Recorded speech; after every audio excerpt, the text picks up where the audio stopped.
Hey guys, welcome to the Hidden Why podcast. Thank you so much for joining me for this fantastic interview. This is episode 1166, and today I sit down with Scott Scovill. He's an award-winning live entertainment producer, entrepreneur, singer-songwriter, and the author of Tenacious. Now, he shares a remarkable journey, a journey that took him from crippling fear of failure and rock bottom to touring the world with the Rolling Stones. And we just go into an incredible discussion, particularly when he went through the COVID pandemic and what that meant for his businesses and the spiritual journey he went on after that as well. Remarkable discussion, guys. I really love this one. I hope you do as well. You can check out all the show notes, as always, at thehiddenwhy.com. The new website will be up and running probably within the next month, I hope, as well, all things going well. So stay tuned for that one. And guys, would love to connect with you. Reach out to me on Facebook or Instagram, or directly through the website at thehiddenwhy.com. Enjoy this interview with Scott Scovill. Scott, welcome to the Hidden Why podcast. Great to have you here. It's really good to be here. Whereabouts are you, mate? I'm in Nashville, Tennessee on a beautiful sunny day. And as I said that, a cloud rolled over the sun. I'm in Nashville, Tennessee on a partly cloudy day. Tenacious in Tennessee. Yes, Tenacious in Tennessee. That's your new book, right? Let's talk about that, because you've got an incredible story. Yeah, thank you. I hope so. And I was asked to write a book years ago, and I thought, why would I write a book? I think I've lived an interesting life, but it's interesting to me. Is it interesting to anyone else? And I decided it wasn't interesting enough. But then I realized that really the whole difference maker in my entire life has been not giving up. Like, I'm not the smartest person in the world. I'm not the best looking. I'm not the most talented. But when I find something I love, I don't give up. And that has made the difference for me. And I work in entertainment. I'm sure your audience doesn't really know who I am. I work in entertainment. And interestingly, all of the famous artists that are household names that I work with will all tell you the same thing. They all knew people that were more talented than they were. Not that they aren't wildly talented. But you've never heard of a lot of those people because they fell to anonymity because they gave up. And so if it's made all the difference in my simpler life and all of these incredible people that I work with, I thought, you know what, that is a story worth telling. And I went back to the publisher with it, and they were like, yes, tell that story. So here we are. Yeah. What people want to hear. I just featured on a podcast myself called What Are You Made Of? And that's the question. So what are you made of? And I said resilience. I said, I think, I just keep going. What is Tenacious to you? Tenacious to me, I came up with my own description for it because I kept sort of fumbling around it. And I'm like, no, let's just write it down. So this is the only thing I'll read the entire podcast. Tenacity is the inner fortitude to relentlessly keep going despite overwhelming obstacles in front of you and inside you. And that last part, I think, is often missed, and the part I like to talk about maybe as much as the rest of it. It's probably the biggest hurdle for most of us, eh? It gets in our way. Yeah. So you've got a story of rock bottom, right? Like you were, and then by chance, I read your profile that Encounter with U2 helped them with one of their tours. And that's led you on a different path, but tell us a bit of your backstory there. Sort of helped them. Well, I don't present myself as the most tenacious person in the world, but perhaps the most improved. When I was in high school, every time I tried to do my homework, I'd have an anxiety attack. And so I barely graduated high school. Despite that, I went on to college, but flunked out of college because, man, not doing your homework doesn't fly in college. And I was at this real rock bottom moment and trying to figure out what was going on with me. And my parents put me in to go see a psychologist, and I was open to doing that. And he diagnosed me with what he called a fear of failure so intense it would be easier for me to grab a red hot stove and maim myself than to actually try. And as crazy as that sounds, it diagnosed you with that. Yeah. I would, when I would try and do my homework, my brain would just start to get excited and I wouldn't really think straight, and then I'd start to sweat, and then I would have a full-on anxiety attack just trying to do my homework, which is kind of nuts, but that's where I was at. But the diagnosis was powerful, and I hit this rock bottom moment because I'm like, whoa, I'm afraid of failing, and that has now led me to where I am truly failing. Like, I am failing. If I don't graduate college, my life is going to be something far less than I thought it was going to be. And, you know, for a kid with fear of failure to suddenly realize that in the big picture he's completely failing was devastating.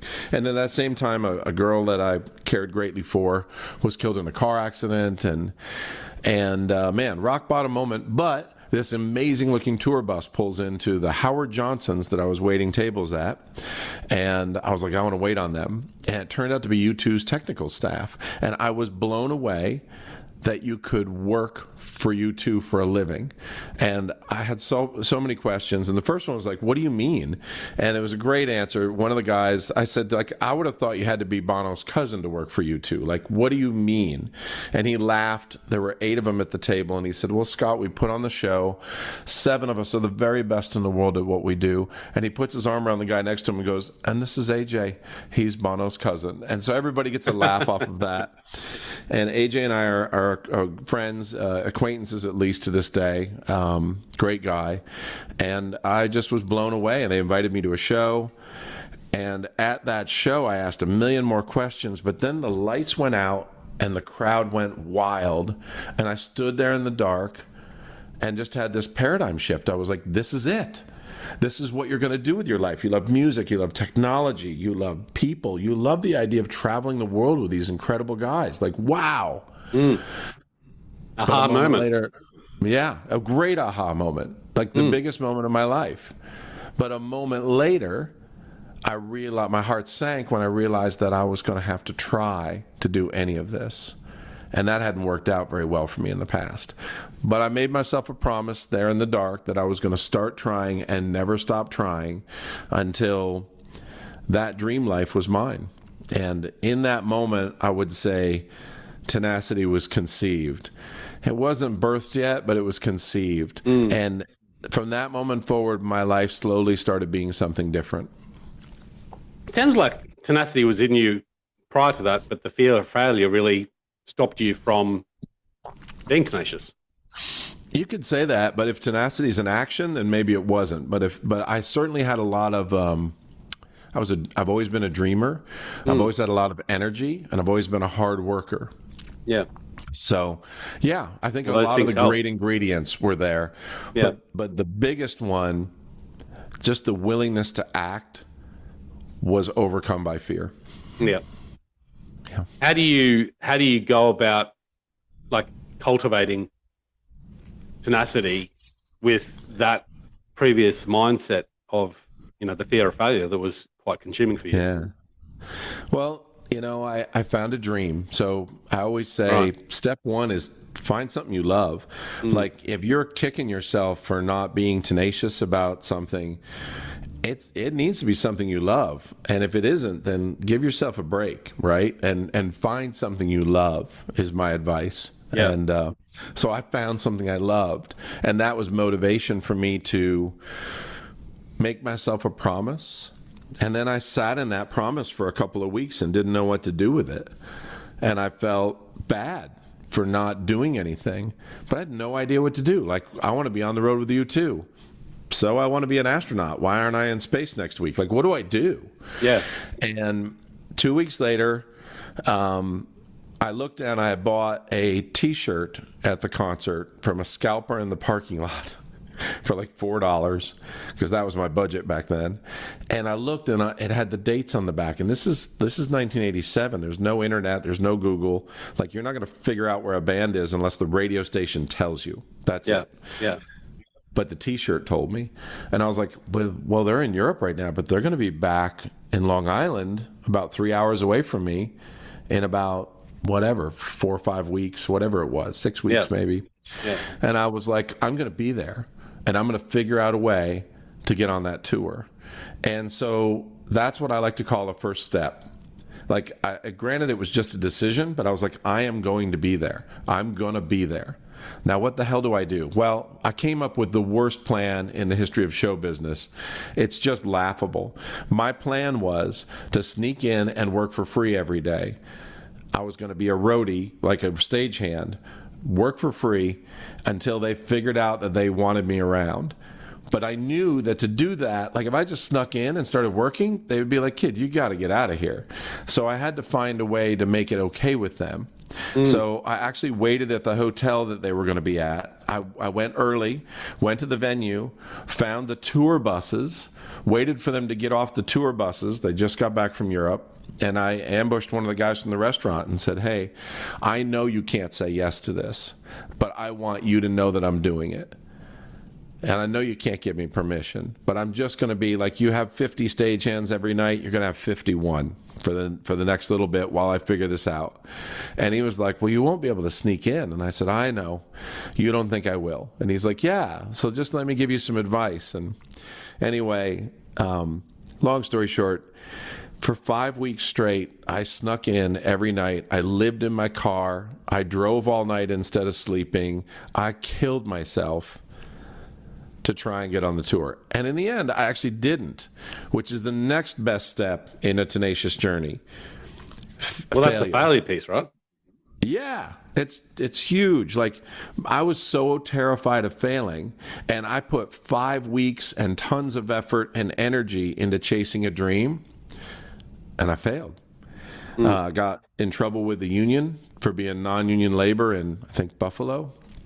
I should read my own book to remind myself. Buffalo or Syracuse, one of those. Wow. And the upper management of the tour found out about me. Now, in the meantime, the regular guys just thought they had kind of adopted me. I was like the mascot of the tour.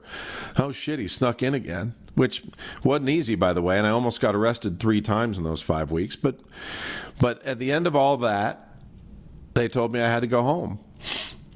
And I learned something from that I felt really great about everything I had done in those 5 weeks. And I felt like it wasn't over. Like I felt like I was learning to fail. Yeah. And that's what I really needed to do. But back to what everybody else needs to do, I think they need to find a dream, take a first step, and they just need to be ready to fail. Right? Like you probably don't have the pronounced fear of failure that I did, but fear is probably what's holding you back from your best life. It certainly was for me. Yeah. And that's what I think your listeners need to go for, is just stop being afraid and start doing it, whatever it is. Take some step towards that dream. How old were you then? 19. 19. Yep. Young. Yep.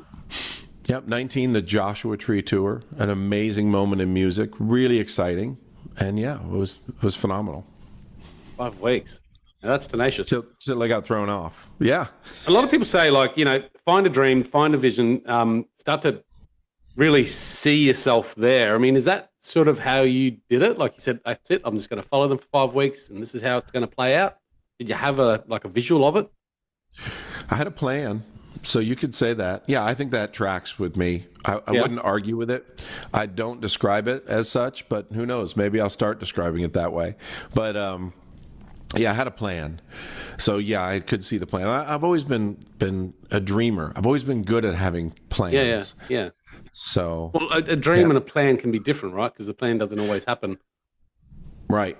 As the dream might be in your head, but having a dream, you said you're always a dreamer. Like, dream big. Yeah. Yeah, I always have been. I still am. And I love. Did you visualize yourself on stages with U2 or behind the scenes?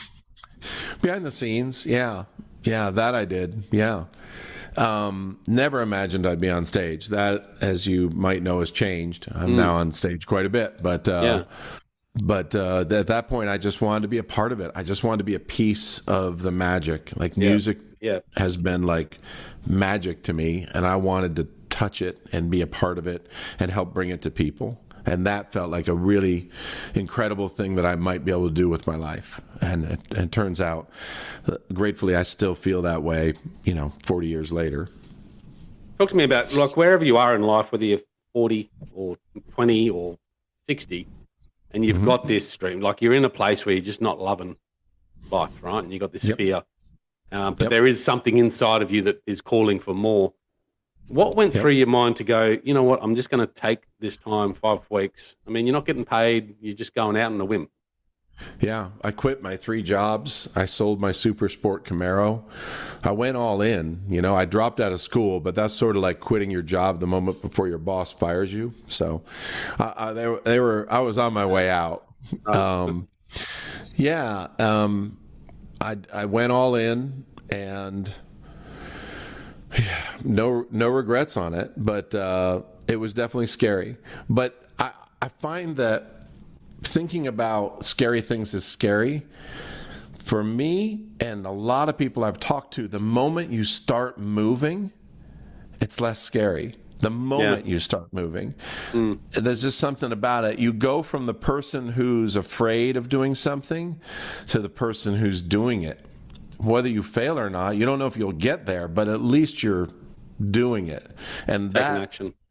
Felt different to me. Not to say that the fear wasn't crazy, and I don't want to make it sound easy. It wasn't, even for a couple years after that, and endeavoring to, and finally getting, 2 years later, I was on tour with the Rolling Stones. So 21 years old, traveling 13 months with the Rolling Stones all over the world. I did make it to my dream. But even the first part of the Stones tour, and definitely those 2 years in between, there were times where I had to go hide and cry, because I was just done and just from the inside out, just sort of torn up and felt fragile. And I was a wreck. But that's why I think it's great that I tell my story, because most of your listeners are probably not going to be as much of a wreck as I was. But I leaned in, I discovered tenacity, and really those 2 years where I built up my willingness to fail, in particular for me, and my tenacity, that got me to my dream. In just 2 years, I'm traveling the world with the Rolling Stones. Holy cow. Yeah, wow. But more than a lot that, of people, that's that's exciting. But so what did I get? I got the job. That's my dream. And I went to 20-something countries, and that was great. But what I really got was I learned how to try and to be tenacious. And moving forward, that has just made a tremendous difference in my life all the way through. I mean, I have several companies that I'm very proud of. A couple of them have been voted best in the industry. But more important than the work stuff, I just like my life. I'd like it. And I like it because when I think I'd like to do something, I just do it, even if it's kind of crazy. And not that I'd blow my life up. I don't make bad decisions, but I'm not afraid to go for something that I think most people wouldn't, So let's talk about that. I often think just the making of a decision. And I use a simple example about, exercise, and just saying, you know what? Often, you don't want to exercise, and you're just oh.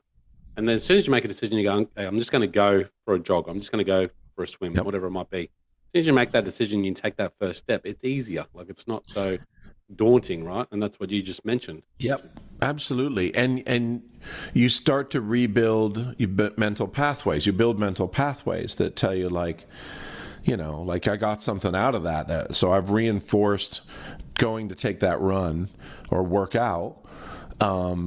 And so the next day when you go to do it, you feel like these reasons not to, but you can feel and remember the reasons to do it. And so you choose that again, and now you've reinforced that, and you're making new habits in your brain. And so in your case, it's to work out. In my case, I taught myself to try.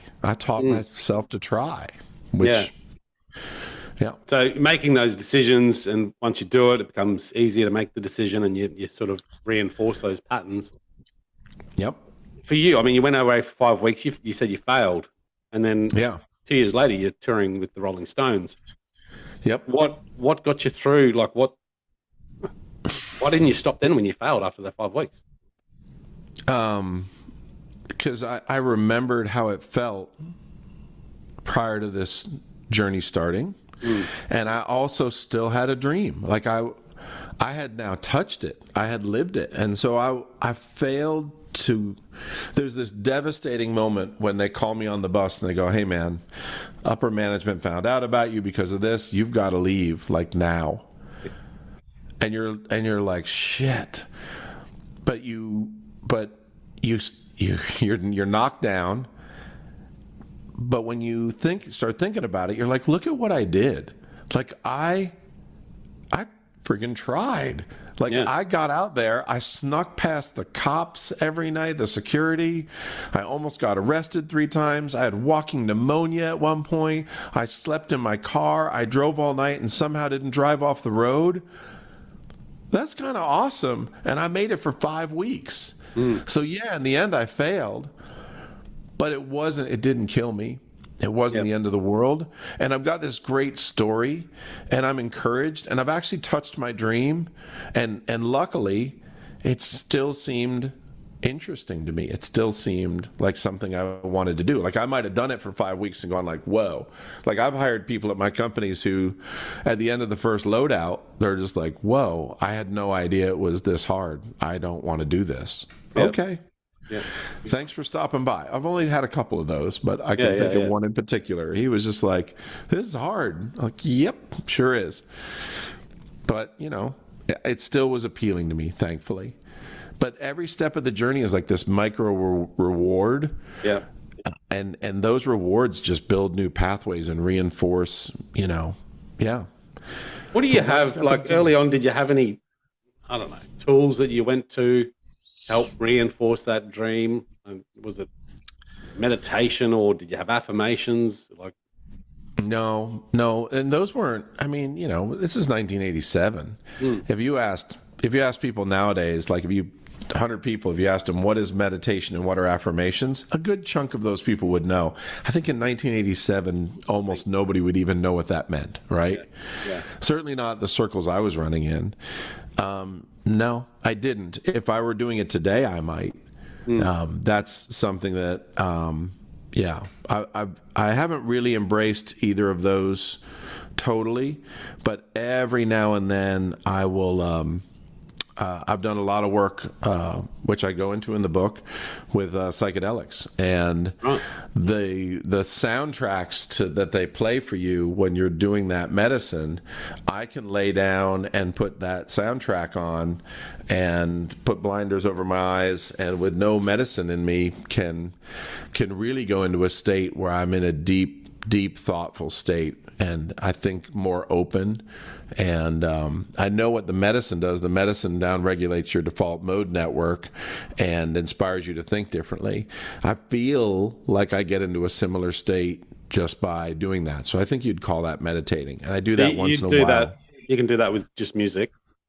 Yep. Yeah. Well, especially after the journey music, they call it. So at least that's what my circle calls it, but that's without psychedelics. You're saying you listen to journey music. Yeah, so I've done it with, and I think that has set the state for me that when I listen to music like that in headphones with blinders on, just laying still, it takes me back. My brain goes, "Oh, we're going to do this now. We're going to do some deep thinking." Right. So is it as deep as when you're in the medicine? No, but it's really useful. And I think really a great way to work out a problem. So that's a thing you do like every day or every so often, or just when you think you need to? No, I do that with big things coming up. And honestly, I will do it if I can't get in to see, like I'll go do maybe once a year. I don't want to make it sound like I do a lot of psychedelics. I do not. I go about once a year and just do a tune-up on myself. But I usually center that around a big decision. Like, I got this really big decision, and, it might be nice to think about it with fresh eyes and put my brain in that state to really work on it. And so my early work with psychedelics was all about fixing my traumas and trying to be the truest version of myself. Yeah. And I think I've done a pretty reasonable job of that. I'll never be fixed. Like it'll be a we never end up being exactly whatever, but I feel really good about the progress I made. Yeah. And I will say, as evidence to that, when I go into the medicine, I used to just go straight back to trauma moments and work them out. And now when I go into medicine, I tend to start working on the future. I'm like, all right, what am I going to do about this? So that's perhaps evidence that I've resolved enough of my past that it's time to look forward. Maybe I just don't feel like looking in those filing cabinets anymore. Either way, I tend to about once a year go in and work on something, some big decision, something. So when you say psychedelics, what kind of psychedelics and what got you into that? Was it a guided thing or was it just self-experimentation? Absolutely guided. I have a huge fear of drugs and addiction. My dad was addicted to alcohol and cigarettes, and in the music industry, there's so much of it that I was very proud to say that I made it my whole music industry career without ever getting into drugs at all. Yeah. Even marijuana, didn't want any part of it. And the pandemic was particularly hard on me. Fear of failure it became an engine for me. It stopped being a wall and it started being an engine. And so I realized I could do these things, but I still didn't want to fail. So I think I pushed myself harder because of that fear. I took that thing that was holding me back and turned it into rocket fuel for my life. Because it still mattered a lot to me. It was not the end of the world to fail, but I really didn't want to. And so the failure became the motivation to... Yeah, I turned my enemy into my fuel, which is fantastic, right? And so I pushed myself through, life, whatever. And then the pandemic hits, and 4 of my companies are entirely live entertainment based, and all of a sudden I've got 200 employees and I have no income at all. And so I spent the next 18 months trying to figure out how to survive and take care of them. And the reality was you just couldn't take care of them with no money coming in. You just couldn't. And so little by little I was calling for 18 months going, well, I guess today I'll call this person in and tell them I'm cutting their pay in half. And then I'm going to let this person go. And it was just an awful attrition. And that felt like failure to me because I was failing them. Yeah. And it messed me up. I wasn't okay. And so coming out of the pandemic, a dear friend pulled me aside and said, hey, man, you're not okay. And I'm like, oh, I'm not. I know I'm not. I mean, I don't think I should be, and I'm not. And he said, I got this thing I want you to try. And I'm like, great. And he goes, it's therapy. I'm like, awesome. Because I've always been all about therapy. I did some great work with EMDR, all about getting some help. And he starts describing it, and I'm like, something doesn't sound right about this. It sounds a little too spiritual, the words he's using. And then finally he says, and then, the medicine. I go, well, what medicine? Well, they use medicine, and I go, what do you mean they use medicine? And he goes, well, and I'm like, oh my gosh, you're talking about drugs. No way. Zero chance. Never. Too afraid of addiction, breaking my brain. Nope. And he's like, okay. He goes, well, doing this work made a huge difference in my life. Do you mind if I continue to share the story? I'm like, go ahead, but don't make it a sales pitch because I will never do this. And what he described to me was so compelling that I never let on to him that I was interested, but I started reading about it. And I read some things, and I read some books, and I watched some YouTube videos. And then I called him and had some questions. And he's like, oh, you're interested. And I said, introduce me to a couple more people who have done it, if you don't mind. And he did. And what I found in the descriptions were things like, people 20 years after their work that they've done with this medicine through tests that Johns Hopkins have done, you poll them 20 years later and they'll still tell you, most of them will tell you it was the most impactful day of their life, or one of the first day they did medicine. You're like, what? Greatly impact, in a wonderful way. Yeah. And just all these statistics that it's not addictive. And so finally I was like, oh God, okay. Yeah, it was terrifying. I think it was the scariest thing I've ever done in my life. When you bring it down to a moment, right? So you made so a you asked decision to what do medicine. it, but then lead up to that, you had this Yeah, fear, overwhelming fear. absolutely afraid. I was afraid that I would get addicted. I was afraid I'd break my brain. I was afraid I'd wet the Yeah. bed. Like I was afraid, and so I am. But to answer your question, it's a very legitimate facility. There's a doctor on site and a nurse and incredible people who are very thoughtful and caring, and I just love them. And it certainly made me feel like they loved me, and but they don't tell you what the medicine is. And that also made me really nervous. And I thought it'd be one thing, like you think there's like 7 things. There's mushrooms, there's ayahuasca, there's peyote, there's LSD. Like it's going to be one of these, right? And what I've learned now is that there's over 300 types of psychedelics. They all are subtly different, and they gave me multiple things. So they gave you multiple things with the idea that they would hit you at the same time, different ramp up rates and all that. And so I think I had 3-4 at least substances in me that hit at the same time. And it was wild. Like it was. How would you describe that experience? I would describe it thusly. It was indescribable. Uh-huh. So everything I describe, I'm telling you what it was like. And this is me telling you, no matter what I describe. If I describe this can, I'm describing the can as me. I stopped being me. And so how do you it was nuts for about 10 minutes. And then I settled down, and I had this really beautiful moment where I just went like, I had a lot of crazy visuals that I couldn't resolve, and I don't think they're important. I don't think I saw the future, the past, the whatever. And then I settled in and said, well, there's this sphere, and I'm just inside this 16-foot sphere, and there's something in the middle of it.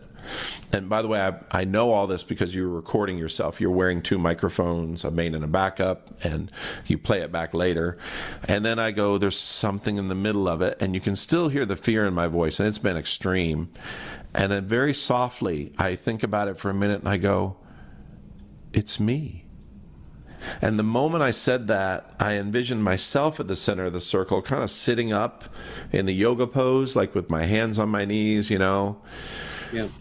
And I was like, what do I do with me? And then I said, they told me to start with crap. I'm missing a word here. Gratitude. How do I forget the word gratitude? I'm tired. No, I'm not on drugs right now, and haven't had any for a very long time. They said start with gratitude, and I said, okay, I'm grateful for the person who told me about this. This is fascinating, and I'm grateful to me for doing this. This is the guide asking you questions. No, this is me. They don't interact with you. This is you. Just you. And but they taught me ahead of time what to do. And so I was going, okay, they told me to start with gratitude. And I go, and I'm grateful to me. And I go, this is scary, but I do the scary things. And then I started talking about me, and the pace of my speech ramped up very quickly to be almost a run-on sentence. And for the next 5 hours and 20 minutes, from a very unique perspective, I saw me and told me who I was. And then I saw my dad and told me who my dad was. And then I saw my grandfather and talked about who he was. And then I talked about how the pain had run down, and how everybody was dealing with the pain that flows through time, and how I felt like I had stopped it, but what the cost was on me, and how I had stopped it, and how I was hurting myself. And for 5 hours and 20 minutes, I just spoke as fast as I could and really laid out some things for me in a remarkable way. And so that's great to be able to say those things. But what's really great is I think I'm out of this. And finally I lifted the blinders, and I'm like, I feel okay. I guess I'm out of this. But I'm talking to someone an hour later, and all of a sudden, I was just excited that I was okay, and I didn't feel like I'd hurt my brain or whatever.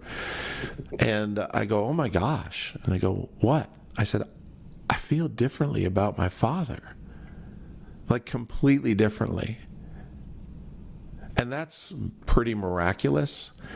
And one of the things they said to me before I started the therapy that was a real red flag for me, I was like, there's so many things they're saying that just sound like total BS. They said, well, it's kind of like 8 years of therapy in 5 hours. And I'm like, okay, that's ridiculous. I feel like it was about 8 years worth of therapy in 5 hours. Oh, wow. I feel so you got like a recording of that 5 hours. Totally. And that's part of it is you need to go back in, and this facility does a wonderful job of making sure that you do that. You go back in and you go through your transcript with a counselor who is used to doing this sort of work, and they facilitate you going through, guide you going through your manuscript, and even I've found help me find some hidden meaning in it too. So, yeah. Yep. So your this fear of failure, did that come from watching your dad and seeing him fail? Is that where you think it created from? Yeah, I think our lives are a story, right? So, yeah. But the story that tracks the most for me is that my dad had a personality disorder. He was never officially diagnosed with it. It's really hard for me to talk bad about my dad because I love him very much, but he would at times just get very angry and start yelling. And I was always trying to figure out why and what I was doing wrong. And it took me a long time to realize that I wasn't doing anything wrong.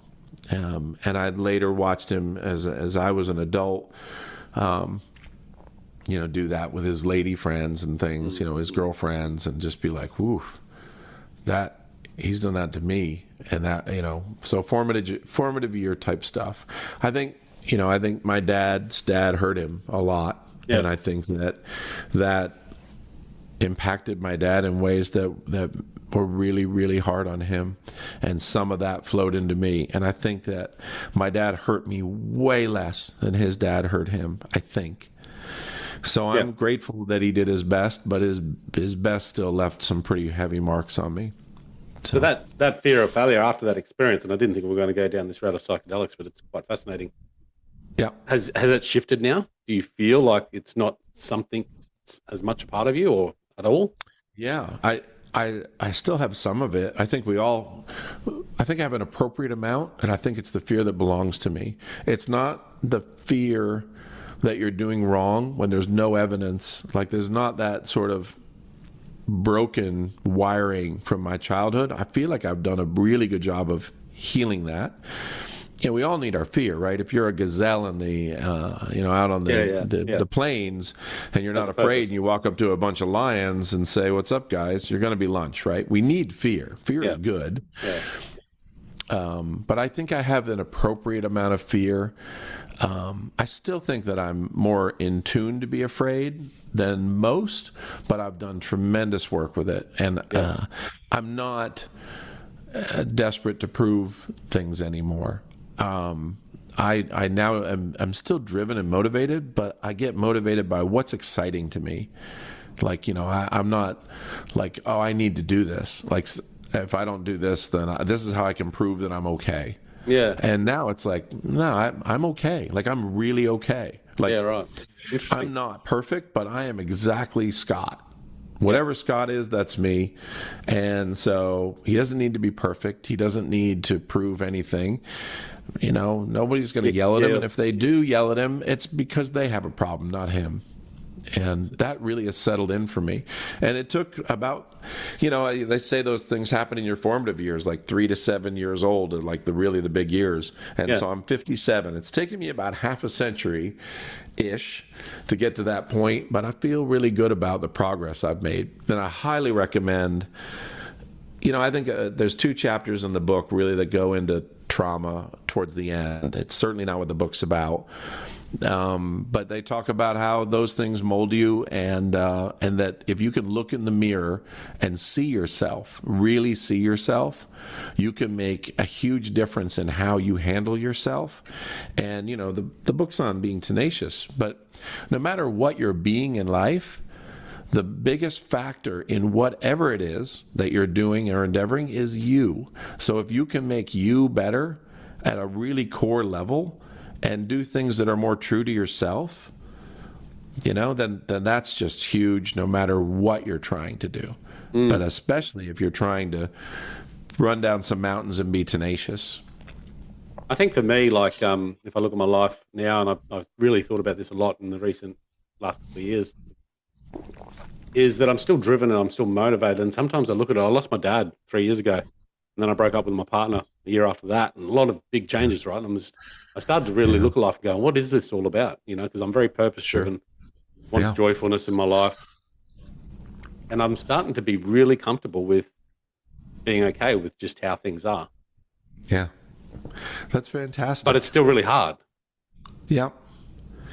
It's fantastic, especially if you're hurting yourself with it. Now, I don't want to let go enough that I stop being motivated. Like, I always have 8 spinning plates, and I think some of that is just because that's how I'm wired. But if those plates start dropping to the ground, I don't freak out. Like, I'm doing a lot of things. That's where I freak out about. Like, it's like, because I get to this point where I'm starting to, my dialogue changes, and I watch people look at me going, oh. I'm just like, it's not about money. And sure, I want money and riches and freedom and all that sort of stuff, but it doesn't seem to be about that. And people look at you differently. Yeah. And I've noticed that. But in my heart, I'm just like, okay, but am I stepping back too far? And does it feel like giving up? Yeah, you don't want to do that either. And I think I've been clear that I don't. I push it. I am constantly doing things. I'm not giving up, but I'm not letting fear hurt me. Yeah.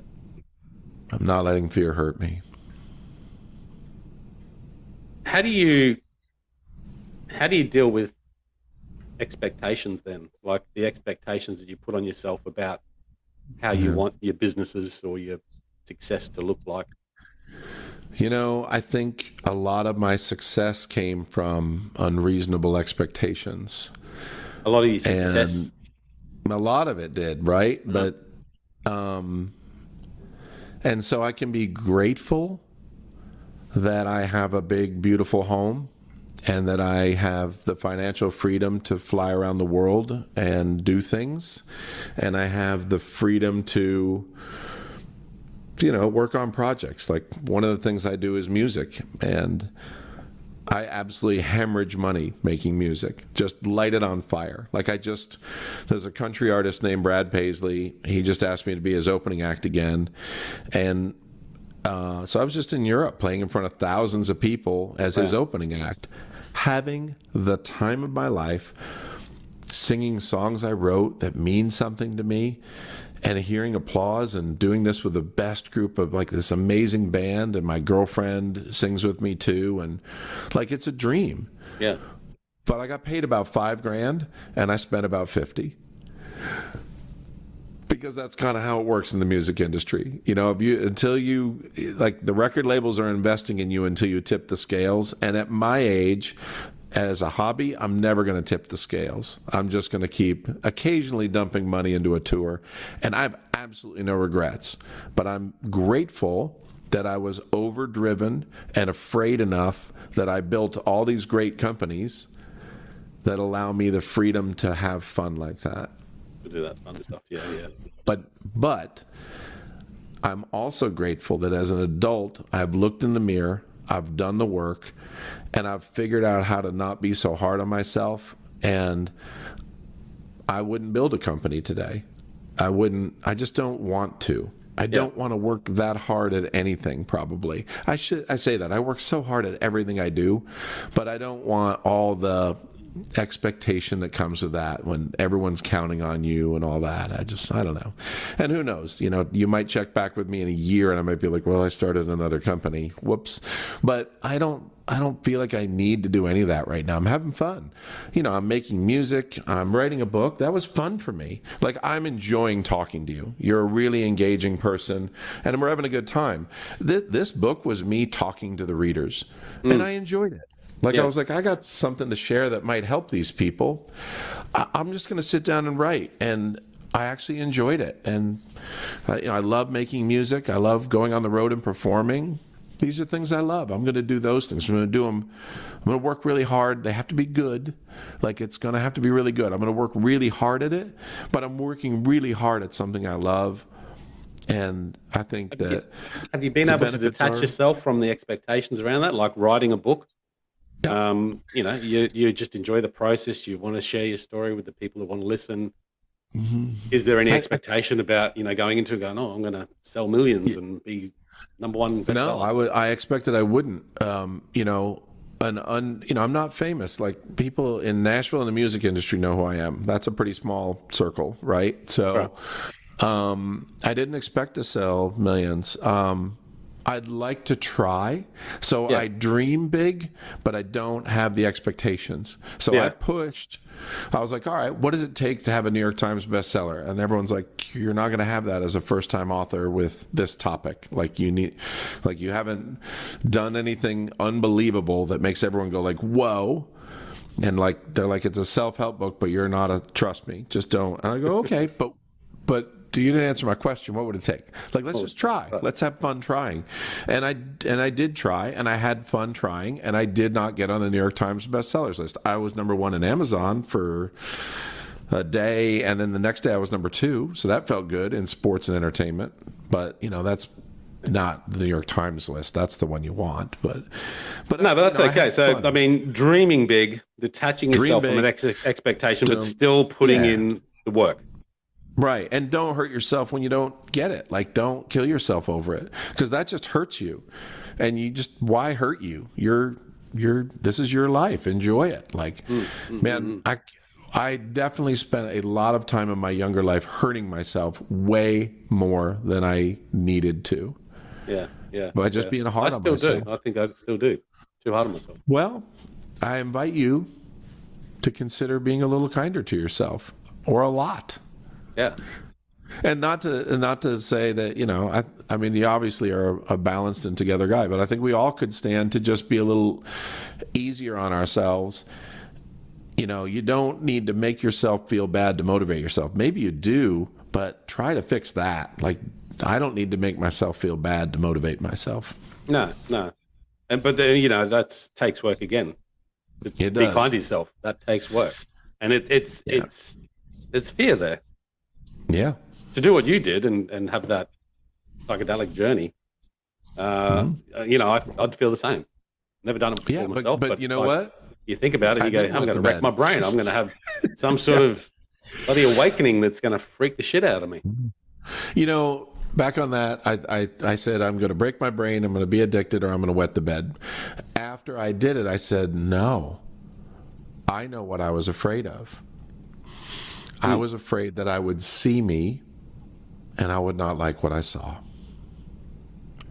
That's where the real fear was. But I didn't even realize it. But in the medicine I did. Like, it's, So. You liked what you saw? I loved what I saw because it was me and so imperfect, right? But it was like, of course, this is me. Like, it's just me.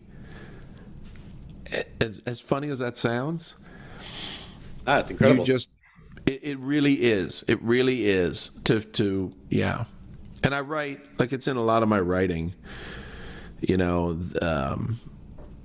there's about expectations, and you know, it's certainly in the book. But you know, I've got a song coming out. I'm not sure when it'll make it out, but probably 2 singles from now.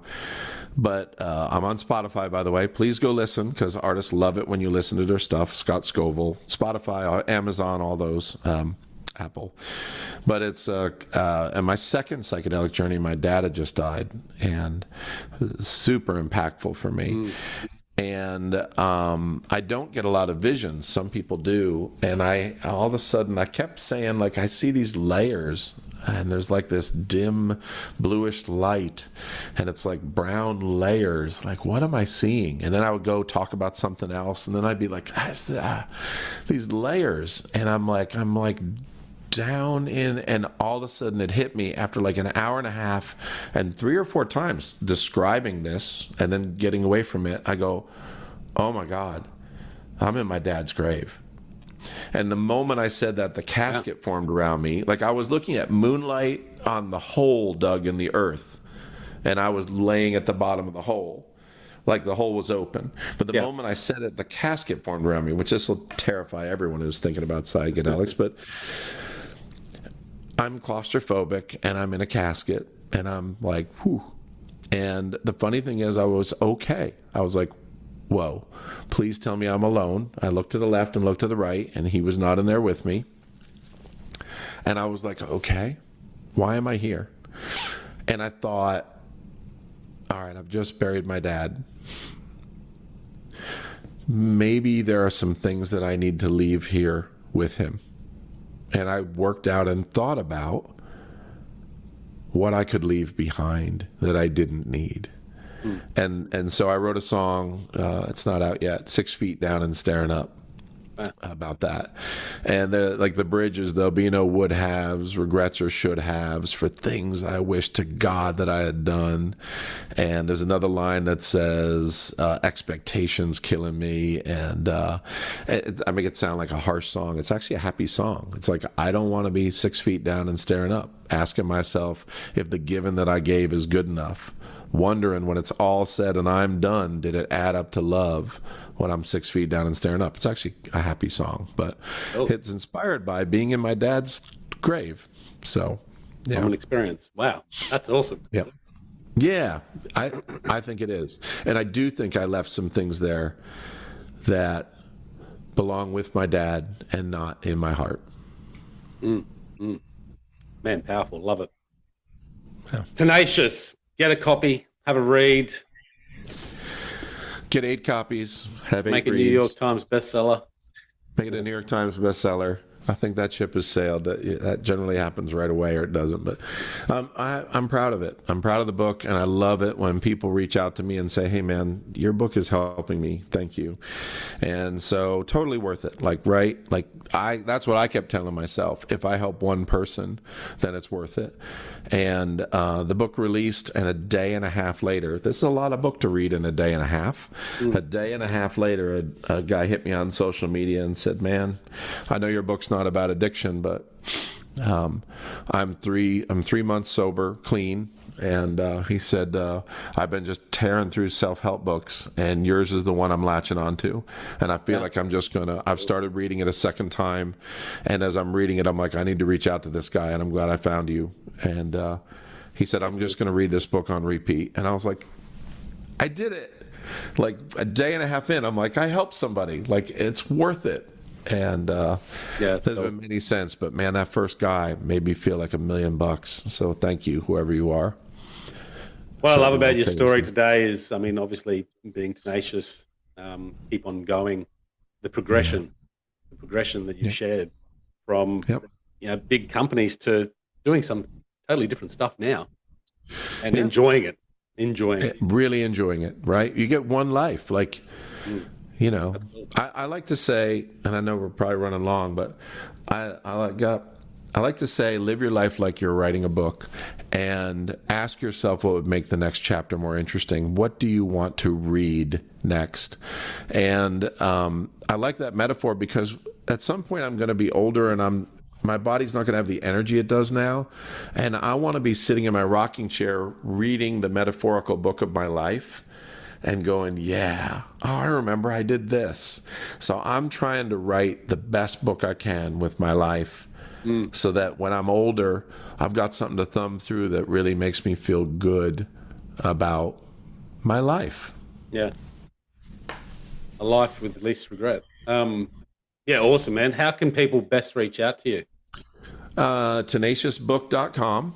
Yep. tenaciousbook.com or scottscovill.com. And I'm Scott Scovill on socials. I'm Scott Scovill Creative is more my creative outlet one. Scott Scovill's my personal, but it's a pretty unusual name, so easy to find. There is no E on it. It's not like the Scoville scale for hotness with the E on the end. So Scott Scovill with no E on the end. Okay. Yeah. We'll stick the links in the show notes, guys. Scott, man, pleasure. Really enjoyed this conversation. Thank you so much for sharing and coming on. I enjoyed it also. Yeah, thank you. I enjoyed our time together. Yeah, me too. Guys, check it out, thehiddenwhy.com. All the show notes will be there, links to Scott and the book, of course. So pick up a copy. And until next time, peace, passion, and purpose. Speak soon. Cheers. Awesome, man. Okay, that's a wrap. Thank you so much for tuning in this week to this interview. I hope you enjoyed the conversation we had. Make sure you check it out at thehiddenwhy.com for all the show notes and links to our guest. And if you have any comments, any suggestions for the show, please make sure you reach out as well. Also, would like to just ask a favor. If you do like what you're listening to, if you love what you're hearing, make sure you subscribe, whether you're listening to this on iTunes, wherever it might be. Subscribe to the podcast so you can stay up to date with all the latest episodes and some exciting changes happening this year at The Hidden Why, including the launch of our new website, which will be updated very soon. So watch this space for that, guys. And once again, live more fully, have more meaning, find more joy. We'll see you around the next interview.